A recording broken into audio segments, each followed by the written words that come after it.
Hey everybody, Damien DiCarlo here. Seeing that it's a wine episode I'm doing, kind of thought I should probably have a little bit of wine.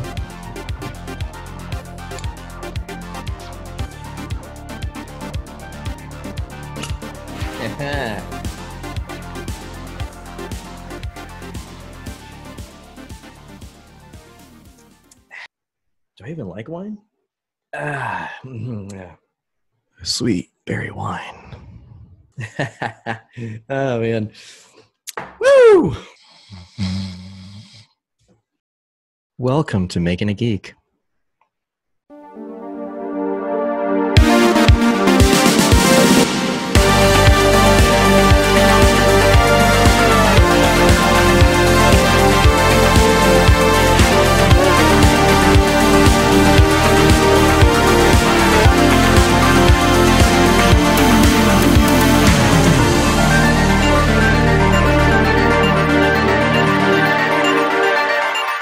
My guest today on the show is a geek in the world of making wine.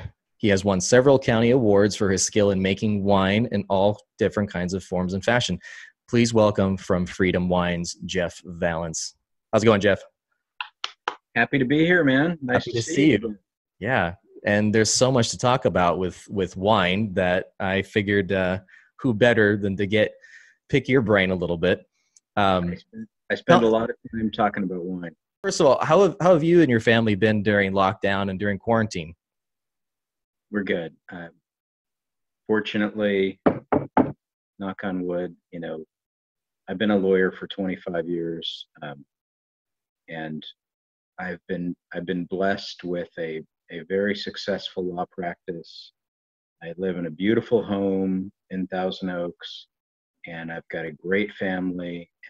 And nobody could have planned for this. Nobody hoped for this. We hope for a speedy end to this, but things are as good as they could be here at Casa Vallens. Yeah, well, that's all we can hope for right now. Keep your hopes and spirits high, and we can talk about that in terms of wine too. So I have to know, I've known you for several years, and when you talked about making wine, that was something that was very intriguing to me because I don't know much about it. I do enjoy a glass of wine from time to time, and I do like trying different kinds. My question to you that I've been wanting to get into and ask would be, how does one make wine nowadays in 2020? And educate me a little bit as to the process and what's involved. That's an interesting question. And the answer is making wine in 2020 hasn't changed an iota since probably 1020. It's a little bit more technical now, and it's a little less social in 2020. What do you mean by what do you mean by social? I mean, when I did a crush or a press or a bottling last year, I would usually invite people to come. People that like wine, that are into it, that have never seen it done before or haven't seen it done close to home before. And now, there are no outsiders that are invited. It was a private bottling this year.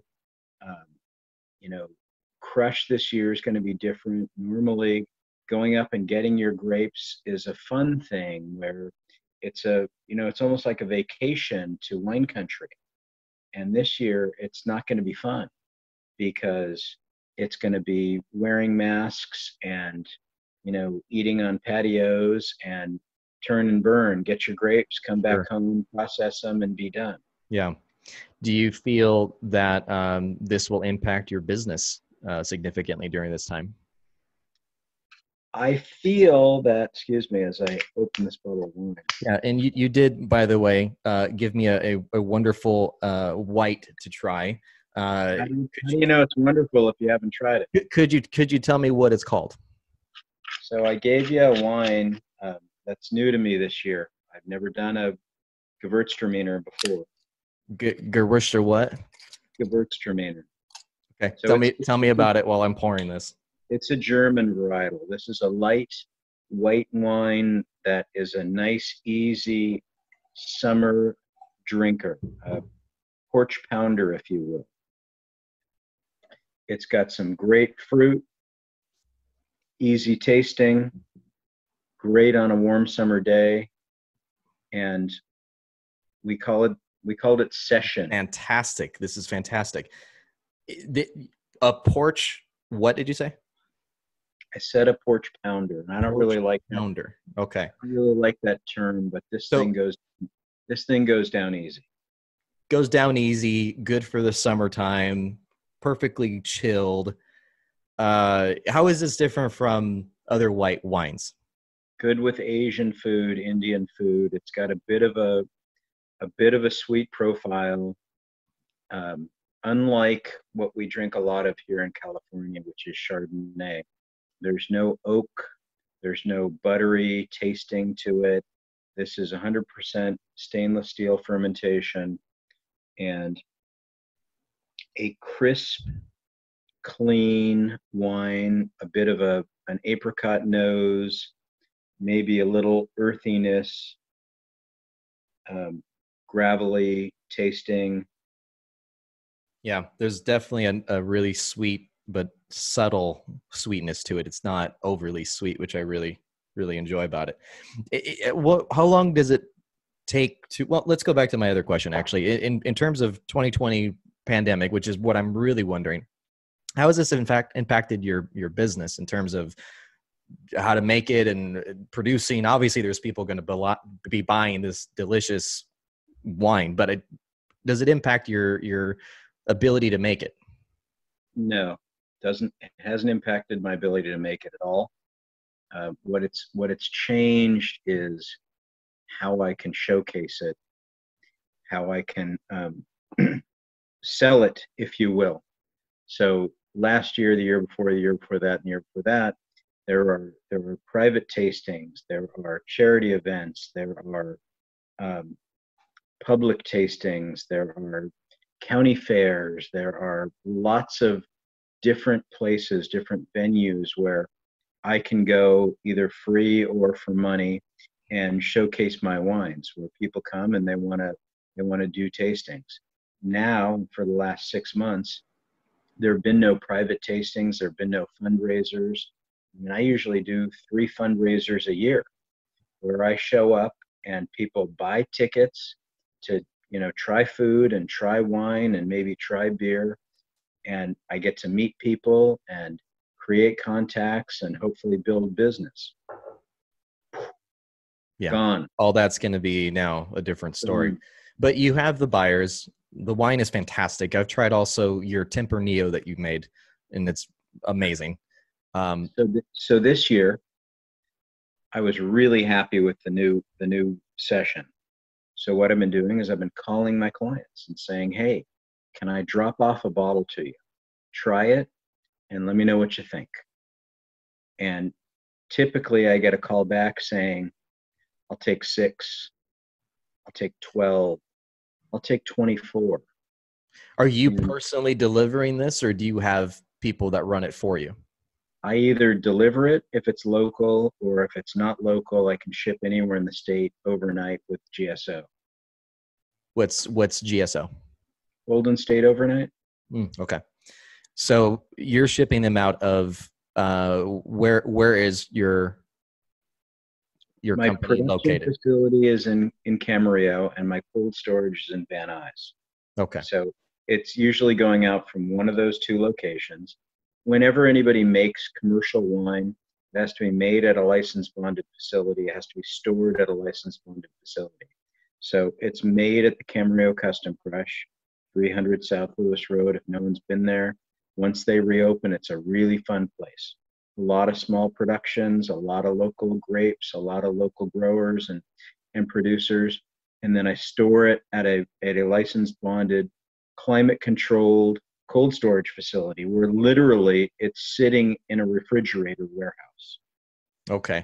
So as it's sitting there, is it, say the dumb question, but is it better for every wine to age for better tastes? Is that how it works with every kind of wine? No. So it's better for every wine to be out of the sun and temperature controlled. White wines, pink wines generally are consumed young. Some of the lighter reds are consumed young. A lot of the bigger reds require aging, and aging takes two forms. One could be in barrel before it's put in the bottle, and then the other could be in bottle, literally sitting on a shelf in a basement in Europe or in a cold storage in Van Nuys in my case. So how do you feel now that you're still conducting business? You're still making a fantastic wine. Obviously, there's buyers. There's a market for this, especially now, especially with delivery. How do you feel Freedom Wine and what you produce is? How does it stand out amongst your competitors in the same industry? I don't really have a lot of competitors. Yeah, and I mean in terms of taste and quality, because I can taste, quality in this. This is really great wine. Do you feel that I'm a micro producer, and there are not that many of us. And when you produce at a small level, you have to be really technically correct. And to be frank, my wines are excellent from a technical perspective, and they're a little different from a marketing perspective. But the quality of the wines are really good, and it's a pretty simple process. And many people have heard the term garbage in, garbage out. In the wine industry, we have an expression: buy good grapes, don't screw them up, make good wine. as long as you have the good quality grapes, then you have no problem producing said wine? But how do you distinguish the difference between good grapes versus bad? Do they taste different? Do they smell different to you before the process? Many eons ago, when French wines started getting massive in production, French production was really interesting, and French laws were really interesting. And if you look at a French bottle of wine, you almost never see the varietal. You see the location. You see where it came from, or you see the house that produced it. And with that came this phenomenon of trust your winemaker. Mm-hmm. Also, along those lines, we have to trust our grape growers. So in the last decade, say, I've met a lot of grape growers basically throughout the central coast of California. And some I like and some I don't care as much for. And I've developed relationships with certain grape growers. One of them I spoke to yesterday. And he's got just a mad set of skills. And basically it comes down to trusting your growers, either vineyard owners or vineyard managers that have the skill set to produce the type of wine grapes that we want. And I tell him what I want. I can even tell him stylistically what I'm going for. And he tells me when the grapes are ready to harvest. So you have many people involved, but basically you can oversee everything on your own without having to get so many people involved. It seems like it's just a couple of people in your circle that make this process happen, but it's really you that does the rest. The joys of small business ownership. Yes, we wear many hats, and yes, I am very much involved in every step of the production. Now, as far as the type of wines that you make, do you have a particular favorite that you make that you would recommend viewers to try out of your collection of wine? I can tell you that I have certain wines that tend to be more popular with the general public. I can tell you that I make wine that I like, and I make it in the style that I like. I try not to compete with the masses. And part of the marketing problem that I have, if you will, is that I make wines that are a little left of center, like a Gewürztraminer instead of a Chardonnay or a Sauvignon Blanc, and a Tempranillo instead of a Cabernet or a Merlot. So I think that makes you stand out a bit more too. When I hear those names, I mean, this is my first time trying your German name I can't pronounce. So we in the industry, we call it a Gewürz. That's very doable for me. Gewürz. Your Gewürz is brand new to me. I've never tried this before, but I've tried many different kinds of wine. A Tempranillo was something that I got acquainted with fairly recent, maybe a few years back. But you're choosing these types of wines that aren't typical, which is what I think kind of makes you stand out already as far as your collection of wines. It may make me stand out or stand apart from the crowd, but I still get, as recently as 2 days ago, oh, I like Cab and Merlot.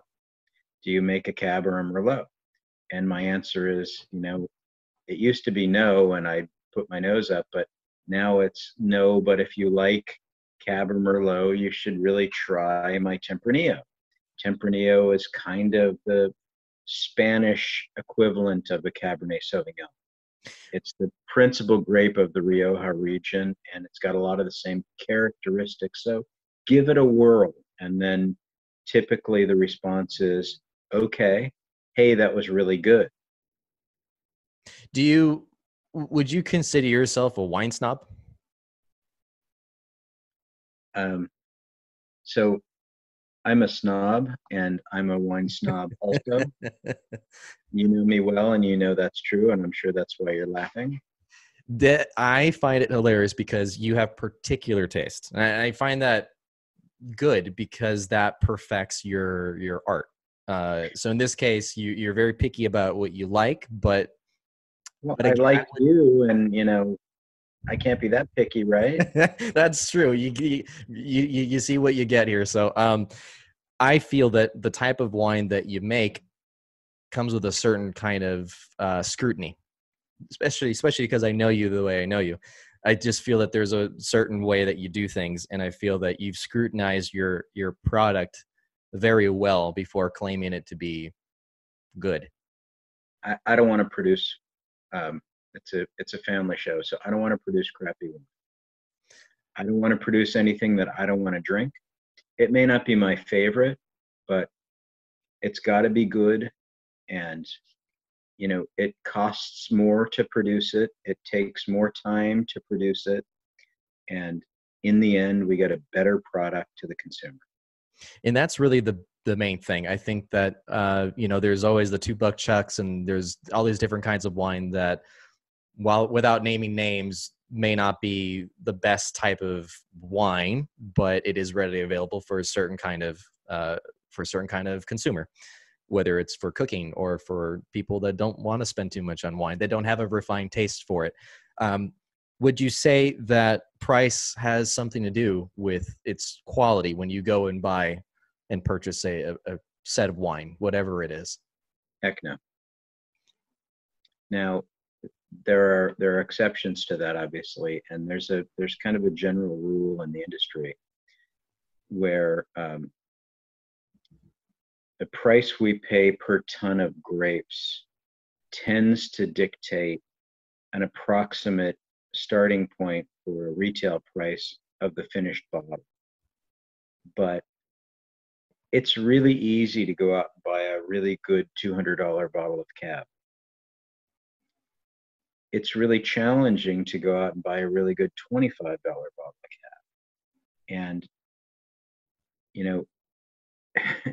if cost wasn't an issue, everybody would make a really good wine that was really affordable. Unfortunately, it's a business, and we want to try and make money from it. But yes, buying better grapes tends to produce better wine, as we talked about earlier. And then we have certain expenses, and at the microprocessing level where I am, unfortunately, the expenses are a little higher than they are at a massive winery located somewhere in the Central Valley. So I do my best to produce a really high quality product at a relatively affordable price.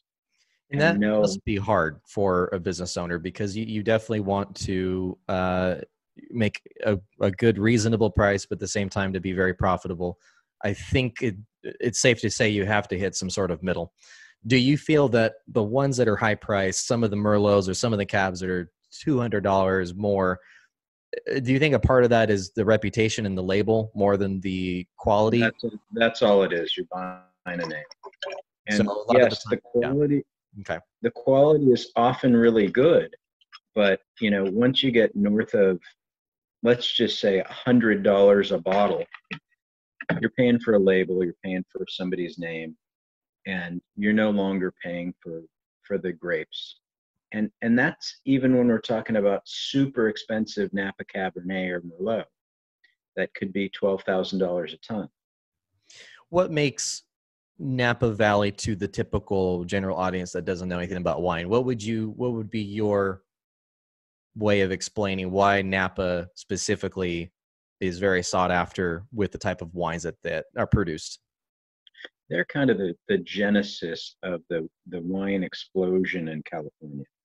When people think of California wine, they think of Cabernet Sauvignon from Napa and Chardonnay from Napa. That's what put California on the map. They deserve to be on the map, but now they are crowded and pricey, and you know I'm looking elsewhere for, let's just say, a better bang for my buck, in addition to different varietals and a more laid back setting that's more fitting with what I want to produce. With what you want produced, I guess that takes me to my next question. I was going to ask you, are there type of wines that you would like to make that you have not made yet? Absolutely. I want to make everything. I want to do every single varietal I can possibly get my hands on for fun. But this year, I'm planning on doing a Sangiovese. I've never done one commercially before, except as a pink wine. I'm probably going to do a Mourvedre again, which is a Rhone varietal. I've done it once, but I've never done it as a commercial wine. I'm going back to my Grenache Blanc, which has sold out every year I've made it.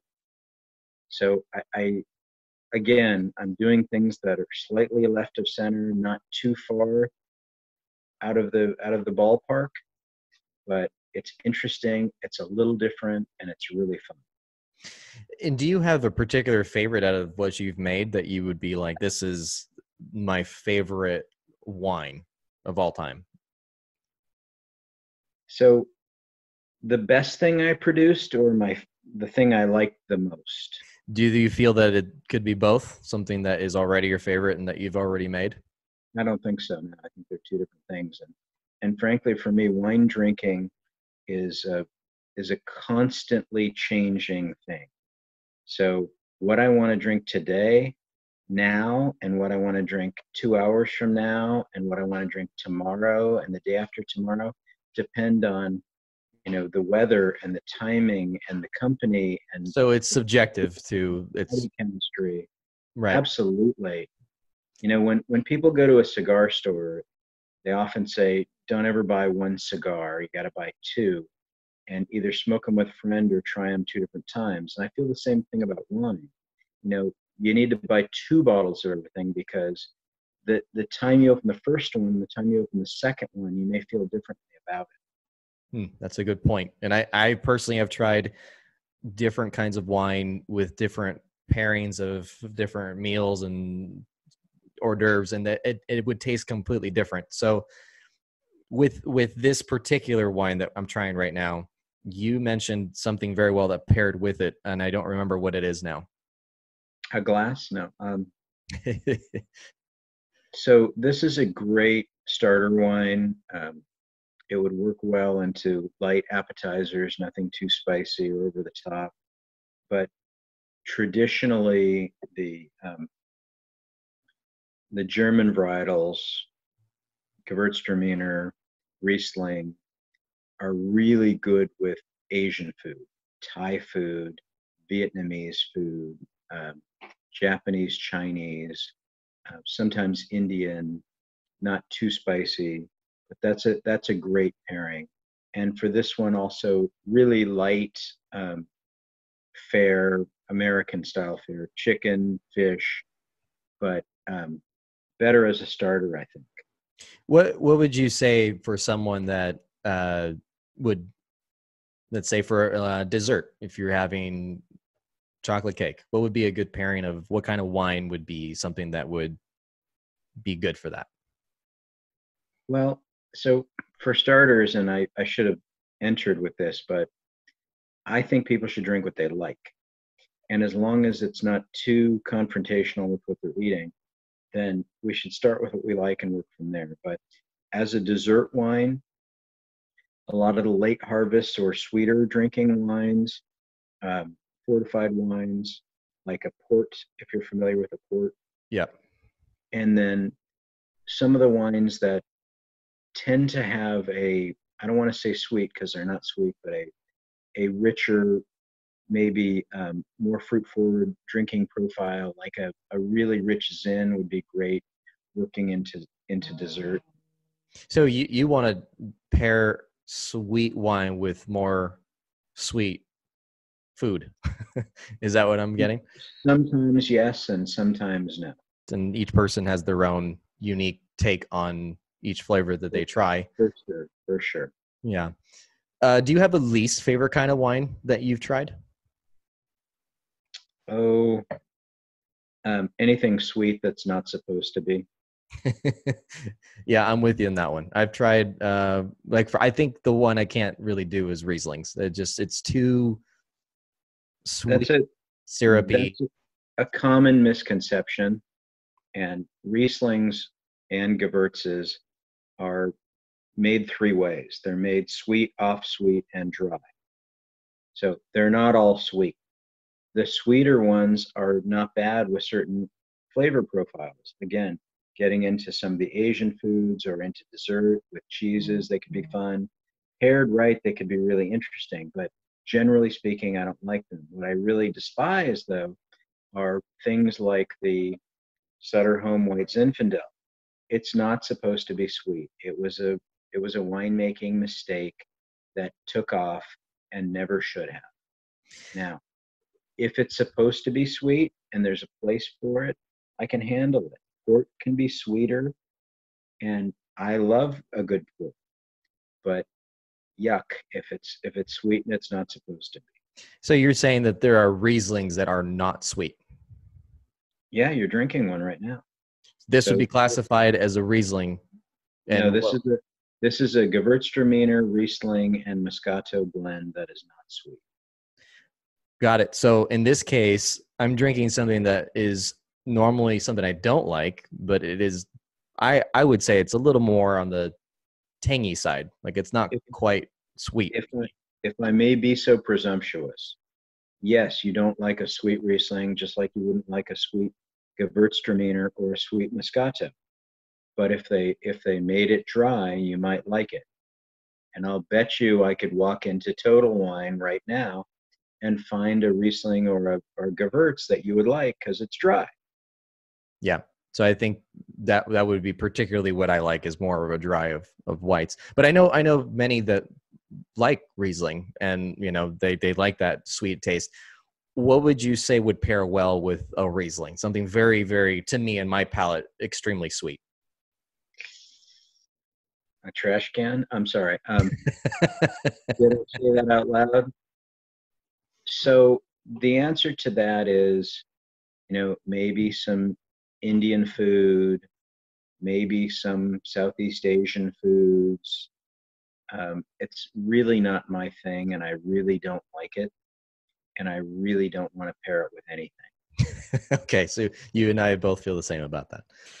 Okay, so tell me about sulfites. Sulfur, in the form of potassium metabisorbate, is basically in all wine.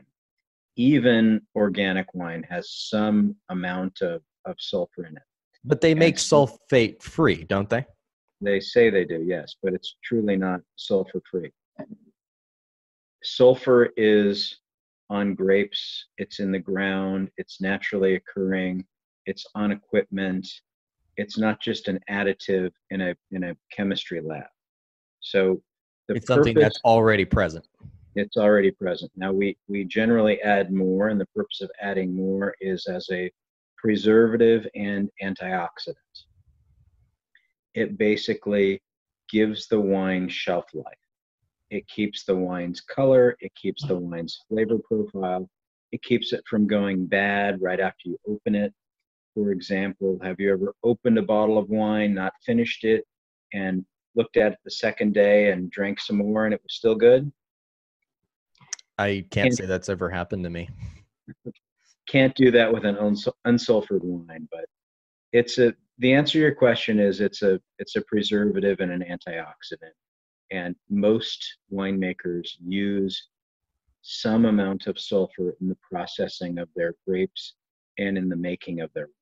So what would be sulfate free? Because I asked this because I know some that are allergic to it. But how do you extract something that's currently already present in the grapes? Well, the level of sulfur that's naturally occurring is very low. So the answer is there may be no added sulfur, but for someone to have zero sulfur in wine would be next to impossible. But it's certainly possible. I've made lots of sulfur-free wines. In fact, we often bottle our home bottling wine. You know, the first 2 cases of every varietal with no sulfur added. We drink it within the first month. Otherwise, basically, it's purple water after that. It just has no shelf life and no lasting life after you open it. So, as putting sulfates as an additive would add to the preservation of the wine, is what you're saying? It's a preservative antioxidant. Yes. So, if there's too much sulfate present, does that alter its taste in any way? Yes, and that gives you often a hot burning sensation in the back of your throat. One of the things that's very common with commercial winemaking is once the wine's bottled, it doesn't get to the consumer for somewhere between a month and a year to even more in some cases. And that's what we refer to as bottle age. So typically within a month of bottling, a final shot of sulfur is given to the wine. It gets bottled, and then it gets laid down to rest, come together, and then it gets brought to the consumer. And that preservative effect is there, but the hot, burning, yucky sulfur feeling that often gives people headaches is not there. So if you wanted to make a sulfate-free wine, which would be less sulfates present, would that make it taste better? No. It would probably make it taste worse. It would often be off color. It's very difficult to produce and very unstable. So it's best to leave it as is, no additives, right? And let it be its own entity. It's best to add a modest amount of sulfur, and after bottling, give it at least a month before you drink it, and preserve the shelf life and the integrity of the wine, and enjoy it. In terms of year, I mean, most wine that I see will have always a year on the label, and that would be for aging. And what does that mean in terms of price when you get a 2007 Cabernet versus a 2019 Cabernet? Well, so the year basically means the year that the grapes were harvested. And you won't see the year on a wine unless all the grapes that were used in that particular bottle of wine came from that particular year. That's all that means. Beyond that, then different styles of wine are often consumed at different times based on whether they're built to drink or to age. Typically, we think of a French Bordeaux, red, Cabernet Sauvignon, Merlot, etc., as something that would be cellared for 5 to 10 years before it's consumed. Typically, we think of a white wine like the one we're drinking as something that has a limited shelf life and should be consumed within the first 2 years of purchase of bottling. What was your question? Yeah, my question was in pricing. So you have a '07 Cabernet, let's say, and then you have a 2019. Obviously, the '07. I mean, this is just coming from what I've seen as a consumer. I've seen that the older year will be quite a bit more money in regards to the its pricing. Why? Why is that? Just because of its aging? It depends. So it's not just the aging, it's actually more the cellaring. So where was it stored and how was it stored since '07? If it was perfectly cellared, '07's, we're talking about a 13-year-old bottle of wine. It could be vinegar at this point. It could be perfect for drinking at this point. It could be somewhere in between at this point. It's a gamble is what it is.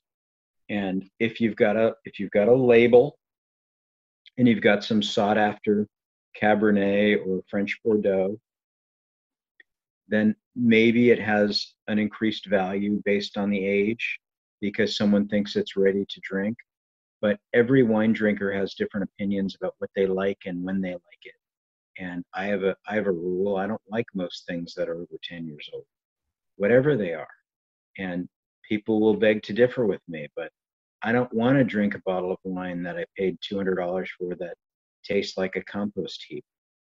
I like to enjoy the fruit flavors along with the earthiness and whatever it is that that particular bottle has to offer. But as time goes by, generally the fruit forward flavors tend to fade and some new funkiness tends to come into the picture. Yeah. And I may not be a huge fan of that huge funkiness, but the next guy may, and that guy may want to pay more for the '07 bottle than I do. Right, and that would come with your palate and taste. I guess some are taken with that funky taste. Is it? Well, how would you describe that taste? I can't recall if I've ever had a wine that was that particularly aged. What does it taste like to you? Well, first of all, the colors start to fade and the nose starts to fade and things start to blend together. So we get more of an earthiness and we get into more notes of leaves and dirt and things that aren't really as a California native what I'm looking for when I'm going for a bottle of wine because I like the fruit forward flavors and I like the freshness and the liveliness of wines that are generally less than 10 years old and that's more pleasant to me to drink. Other people feel other ways. I think some of it is a wine snob thing where people think, if you've got a label and it's old, it's got to be good. I, So I you're saying if I buy a $200 red Cabernet that I could be tasting a little bit of dirt, absolutely. and that taste would just be solely on its aging. And does it depend on what it's been aging in? Well, it's been aging in theory of if it's a Bordeaux, it's a warehouse, or excuse me, it's a chateau basement in France, and hopefully it's nice and cool and climate controlled and whatnot, and it may be well aged and hopefully you know taken care of, but it's not what I want to drink. Why would you say now that we're talking about dirt and old things?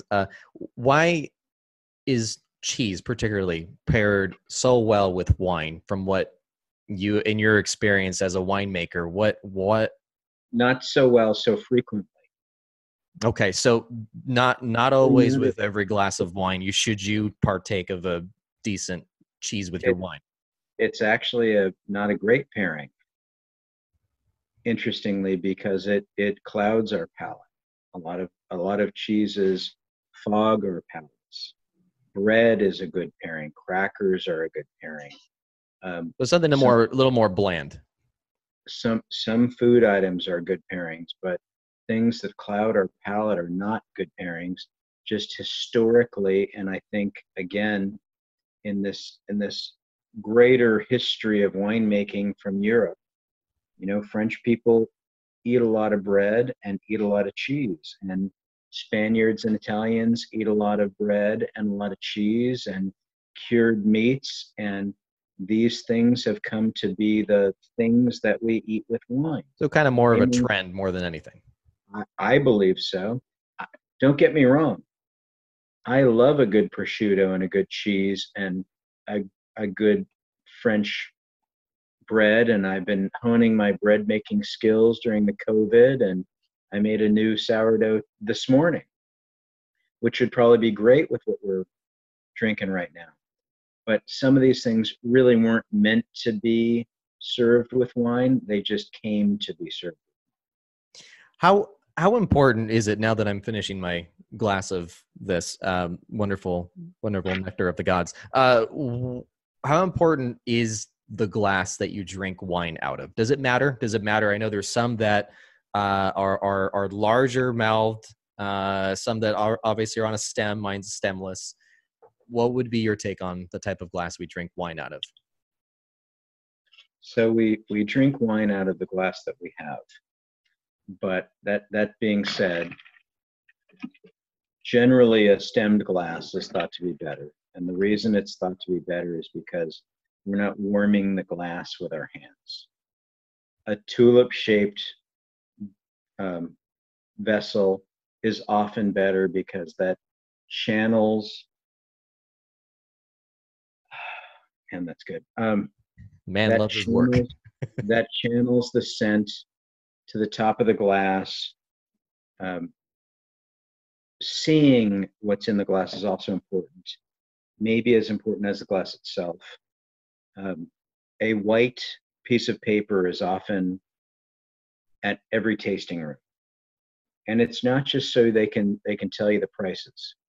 It's so that you can look at the color and the clarity of the wine before you twirl it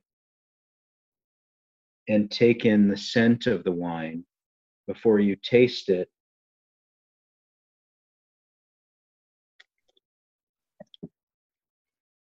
And bring in extra oxygen in your mouth to get the full effect of the wine, to see if you really like it. So why, when I've gone to wine tastings, do people spit wine? The answer is maybe they don't want to drink too much. So you feel that, I mean, I personally have never done that, but I know some people may do that also for just solely to taste it. Does the experience change if you're not actually ingesting it? I think it does. I think for me personally, if I don't taste, ingest, swallow a little bit of the wine, I don't get the full flavor and scent of the wine. Now, I can have a sip or two and then I can spit from that point, but I need to take in a little bit. You need to have it linger a little bit, is what you're saying, in you. It's not just linger in me, it's going across my entire palate, front, back, top, bottom, side, so that I can experience the full effect of the wine. I don't get that without swallowing it. Now, there may be people that are better trained with better palates than me. I know there are lots of people with better palates than me that are better at doing it. But for a professional, for someone who's driving, it's a good habit. I don't think it's a good idea to be going to 6 different wineries and trying. Sure, and getting drunk the whole time, right? And having to drive home from, wherever, Los Alamos, after having 87 different wine tastings. So it's a good habit. I actually, again, back to the snob thing, usually when I walk into a tasting room, I look for the spit bucket, because if it's not good, I don't want to drink it. Do you think that there is a disadvantage when you go wine tasting to try so many different kinds of wine, even though they're in small doses? Do you think that changes the palate for every time you try another one and another one and another one the same day? Absolutely. Absolutely. Palates get burned out, no question about it. And typically the way the tasting process goes, we start from the lighter varietals and work towards the heavier varietals. But if you are going out on a tasting day, for example, and you're going to 4 wineries, then that's going to happen 4 different times. What should happen is you should try all the light ones, then all the medium ones, then all the heavy ones. So you think it should be there should be a method to trying these wines. It shouldn't just be at random. Hey, let's go to X, Y, and Z winery, and then go to the other one and see what they have. There should be a method to trying it to get the full experience. If you want to really taste the wines, then one, it should be very limited, and two, it should be, yes, there should be a method.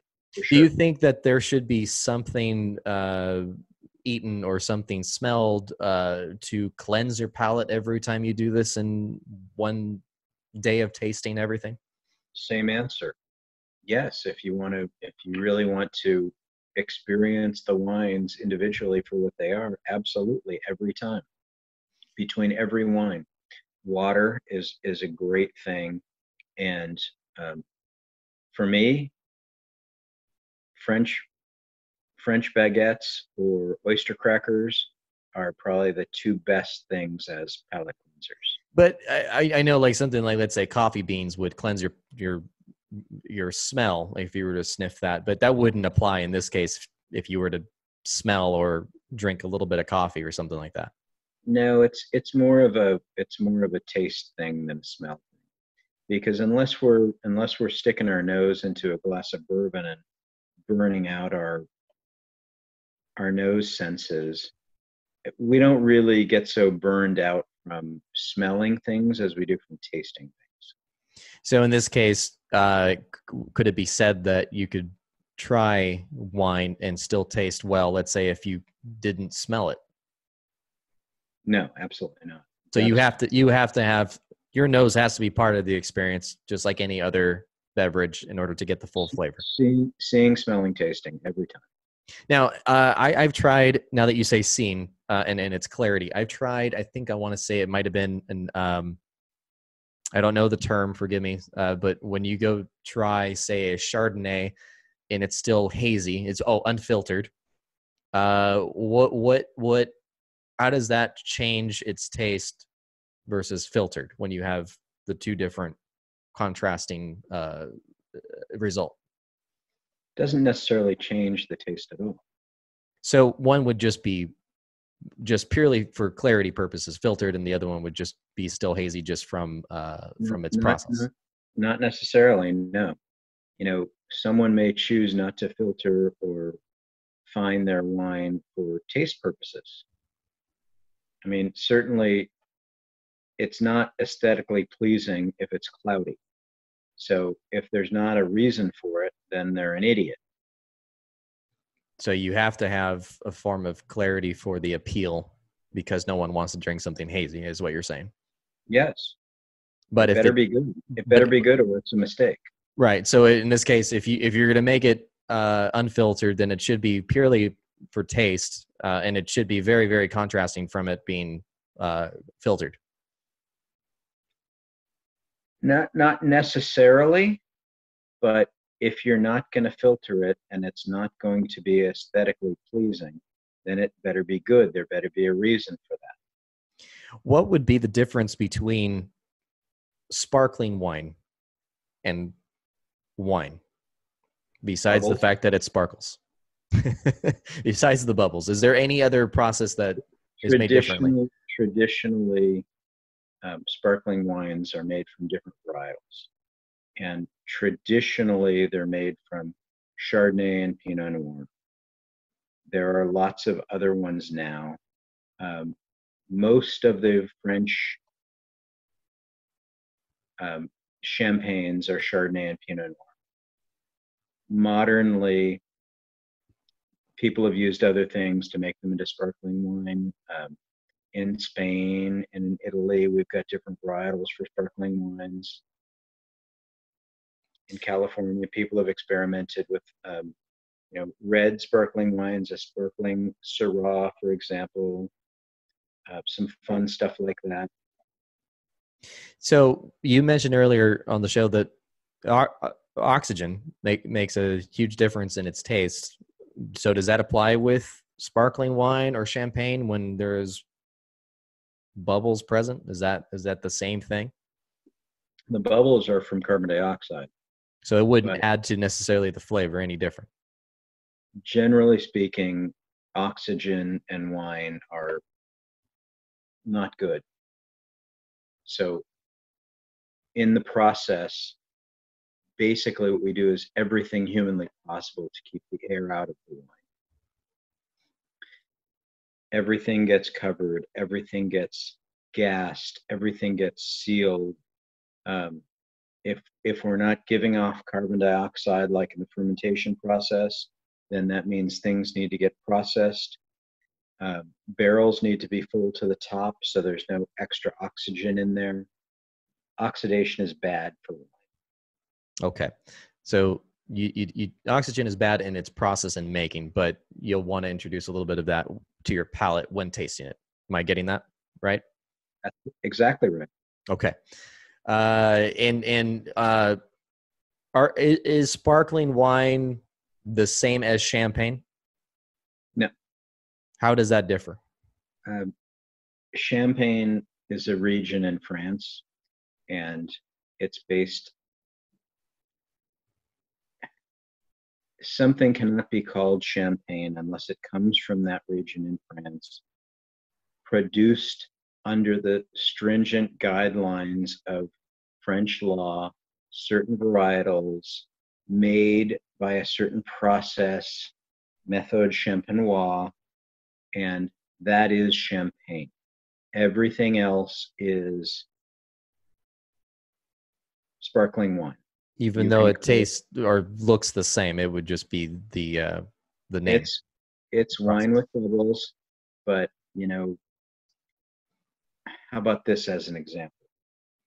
If it doesn't come from Scotland, it can't be called Scotch. Got it. Okay. So it's more of a champagne is the same thing. Regional thing, like you said. Okay. Is that something that you've ever been curious about to do in your winemaking, some sort of sparkling wine? It'd be fun to do. Like I said, I'd like to make everything. I have a pretty limited market, and I would probably find it tough to sell barrels of champagne or sparkling wine. But yes, I'd like to do it. Back to the glasses. Why is it important to drink champagne in a champagne flute? A really good question. And my answer is because it looks pretty. And we're back on the trendy again. people like the tickle of the bubbles on their nose. Does that add in any way to your percentage of alcohol when you have these so-called bubbles that make? I mean, isn't it an old wives' tale that people get a little more flirty or a little more influenced under the bubbles? No, actually, interesting point. Some of the first grapes to harvest are the champagne grapes and then the white grapes, and they're harvested at a lower sugar level, which almost always means they have a lower alcohol percentage upon production. So typically champagnes and white wines have a lower alcohol than red wines and the bigger, bolder Bordeaux's and things like that are harvested later with higher sugar levels. So in this case, the higher the sugar content, the more alcohol I can see as a percentage. Is that, did I understand that right? Yes, generally speaking, you take the bricks or the sugar level at the time of harvest, you multiply that by 0.6, and that's a typical ending alcohol percentage.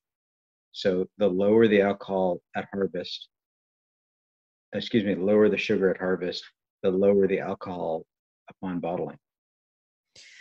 And my question, I'm noticing your shirt, and I'm noticing that I've never asked this question before. What would be the meaning behind Freedom Wines? Why did you decide to name your company that?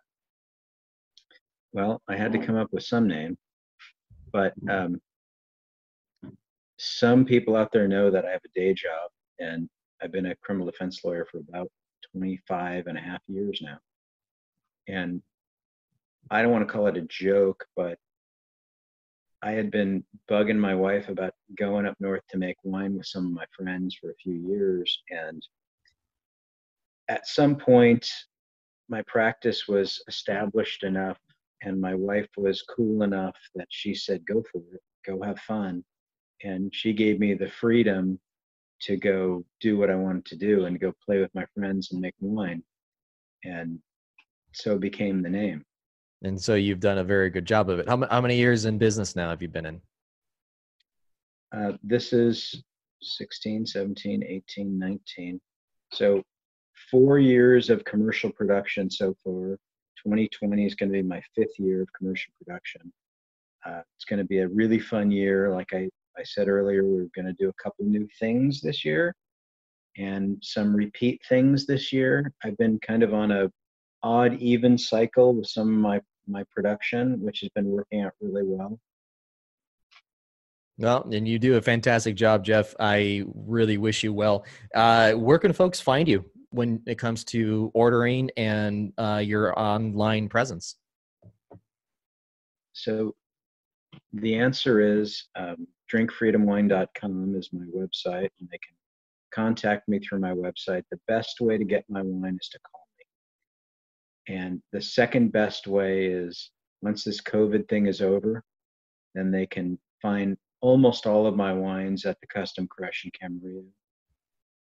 Again, that's a really fun place. If people haven't been, Friday evenings, Saturdays, and Sundays, they usually every 2 or 3 weeks they rotate in 6 different wines, and they're almost always super small productions, a lot of local fruit, a lot of really nice people. The tasting room crew is really cool. If somebody wants a tour of the production facility, it's right in the back. And call me, and I'd love to offer a tasting. And you even have great presence. I've noticed when you do this, you're very educational. You provide very good product. I wish you well, Jeff. Before I go, viewers, you can find me at making a geek _ podcast on Instagram. My personal Damien _ DeCarlo. Jeff, I wish you guys well. You and your family to be safe during COVID. We can't wait to start visiting your place once everything's been lifted and we can go back to normal. Damien, thank you very much for having me. It was really fun talking to you. Thanks for geeking out with me. Take care, everybody. Stay calm and geek out. Good night. Bye-bye.